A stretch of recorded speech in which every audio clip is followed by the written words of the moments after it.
today we're going to discuss the different parameters of your pad, your box.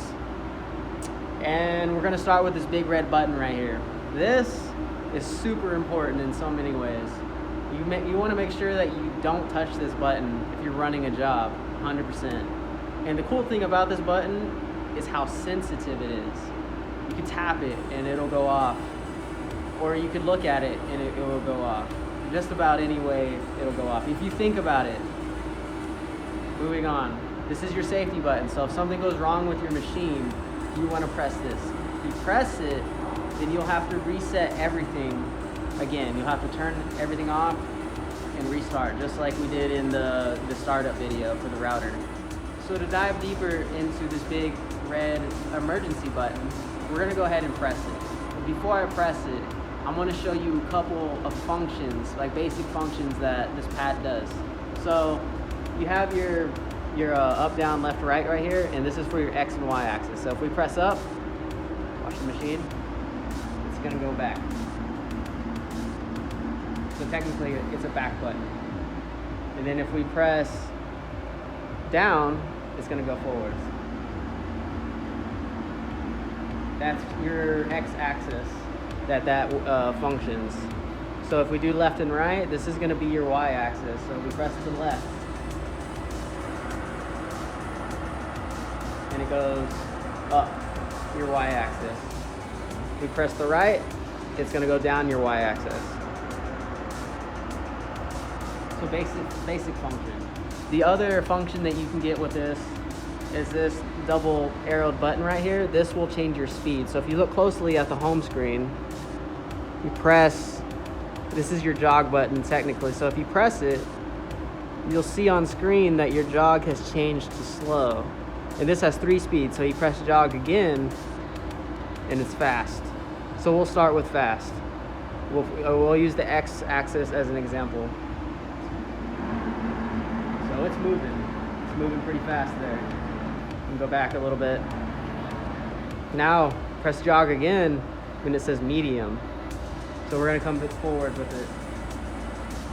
And it's not going as fast, but it's still pretty steady. And for the last one, press jog. It's slow now.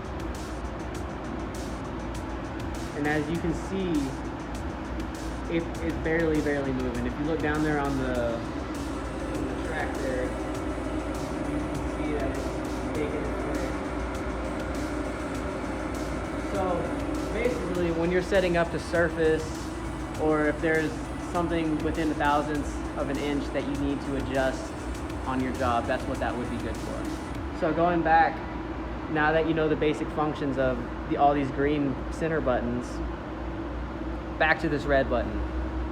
When you press this red button, nothing's going to work. Nothing's going to function.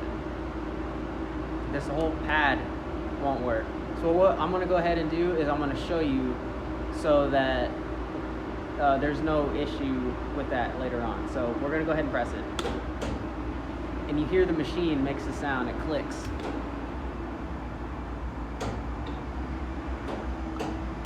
And typically, this button will get stuck.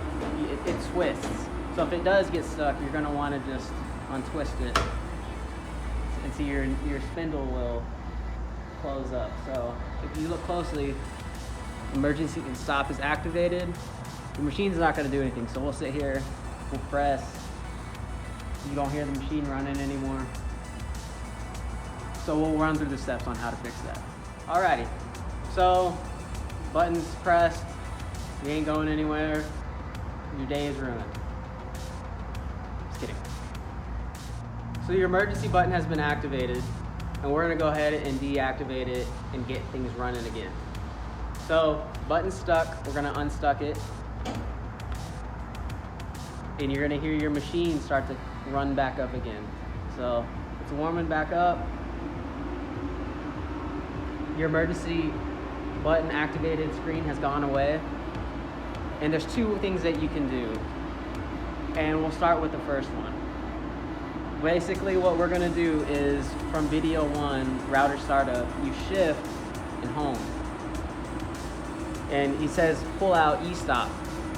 And so nothing is happening. You try again. initialize spindle.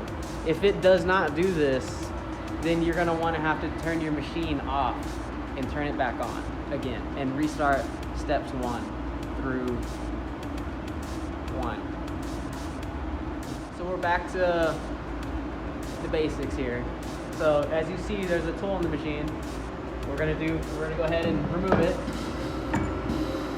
put it back in the holster, and do the basics. We're gonna press enter after it says the tool has been removed. And as you see, it's gonna adjust.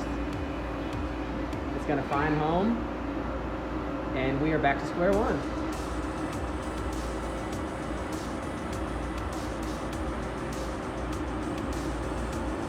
And if you have done this, if you have done all these steps already where you've warmed up the machine and this is just a casual little mishap, you don't have to go ahead and run the warm-up sequence again. So it usually doesn't typically pop up, especially if you haven't turned your machine off already. If it was still on when you did this, then this will pop up and you'll be back to square one. And you can see everything is movable. You can move everything around and you're back to normal. So you can continue throughout your day. There are 2 things I want to add to this video that might have got looked over. And the first one is, during your emergency activated screen, the way to get rid of that is to either press the back button, which is a circle with a line through it, or you can press just about any button, like up, down, left, right, and that'll get rid of that. The second thing I want to talk about is, if you press emergency activated button in the middle of a job, you're going to have to go ahead and restart everything plus that job. So if you're running a job, you're going to have to start from the very beginning if the job is not finished.